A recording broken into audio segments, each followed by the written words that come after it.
আপনারা জানেন ওবায়দুল কাদেরের অবস্থা কিন্তু একেবারে কিরোসিন।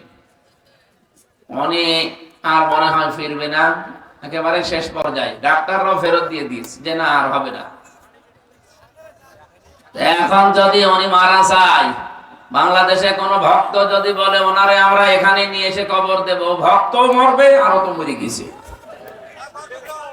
এমনকি প্রধানমন্ত্রী যিনি ছিলেন, কথিত প্রধানমন্ত্রী শেখ হাসিনা, উনিও যদি এখন মারা যায়, আল্লাহ না করুক, এখনই মরার দরকার নেই। যদি এই দেশে কোনো ভক্ত বলে আমরা নিয়ে আসতে চাই, ভক্ত মরবে আর উনি তো মরে গেছে। সুতরাং আমরা এরকম কোন আচরণ সামনে যেন আর কেউ না করে। অনেকে করছেন, এই জন্য আপনাকে আমরা সতর্ক করছি। কারণ নবীজিকে আল্লাহ সতর্ককারী হিসাবে পাঠিয়েছিলেন, নবীজি নেই, নবীর নায়েব হিসাবে আপনাকে আমরা সতর্ক করছি। আপনিও যদি ওই রকম ফ্যাসিস্ট হয়ে ওঠেন, জালেম হয়ে ওঠেন, আপনাকে জনগণের মনে ঘৃণিত করে দেবে কে? আরো জোরে বলেন। ফাতিলকা বুয়ুতুহুম খাওয়ায়াতাম বিমা যালামু ইন্না ফি যালিকা লাআয়াতান লিকাওমি ইয়ালামুন। সূরা নমলের 52 নম্বর আয়াতে আছে, আল্লাহ বলেন এই সেই ঘরগুলো,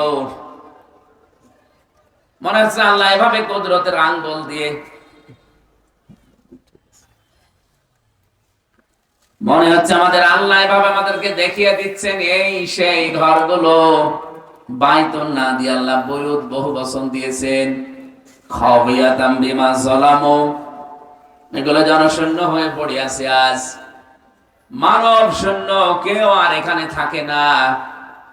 আমি তো বাংলাদেশের অনেকগুলো জায়গায় আগস্টের 5 তারিখের পর থেকে ঘুরেছি। জালেমদের কোন চিহ্ন এখন এই দেশে আর কেউ রাখতেও চায় না। কোরআনের আয়াতটা নাযিল হয়েছে 1500 বছর আগে লূত আলাইহিস সালামের বংশধরদের কারণে। আর আমার তো মনে হচ্ছে 2024 আগস্টের 5 তারিখের বিকালে এই আয়াত আবার নতুন করে আরেকবার নাযিল হয়েছে। ওই যে ফজলুর রহমান আছে না, ফজু, পাগলা বলার দরকার নেই, ফজু পর্যন্ত থাক। ওনার এলাকায় গিয়েছিলাম, যে দেখি ওই জায়গায় জালেমদের যে অফিস, ওটা তো ভেঙ্গে চোরমার করে দিয়েছে। এমনকি ওইটা এখন মানুষের টয়লেট। অনেকে প্রসাব করছে, যে মনের শোকে প্রসাব করে আসতেছে, মনে হচ্ছে ওখানে গেলে আরাম পায়। আল্লাহ পাক বলেন কেন এমন অবস্থা করলাম জানো? খাওয়ায়াতাম বিমা যালামু, এই জালেমদের কারণে। কারণ এখানে জুলুম হতো, জুলুমের দুর্বিসন্ধি হতো। আজও পৃথিবীতে অনেক জায়গা আছে যেখানে জুলুম হচ্ছে এবং জুলুমের দুর্বিসন্ধি হচ্ছে, আমি নাম নিলাম না তাই। আল্লাহ পাক বলেন ইন্না ফি যালিকা লাআয়াতান লিকাওমিন ইয়ালামুন, অবশ্যই এর ভেতরে তোমাদের জন্য শিক্ষা আছে যদি তোমরা জেনে থাকো, জ্ঞানী হয়ে থাকো। কি শিক্ষা আছে আমাদের জন্য এখানে? হাত্তা ইযা ফারিহু বিমা উতু আখাযনাহুম বাগতাতান ফাইদাহুম মুবলিসুন।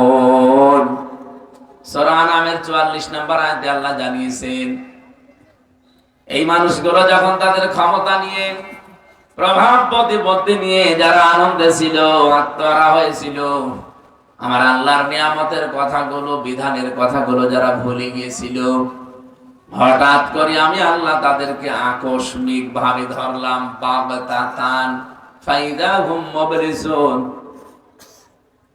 তারা হতভম্ব হয়ে গেল।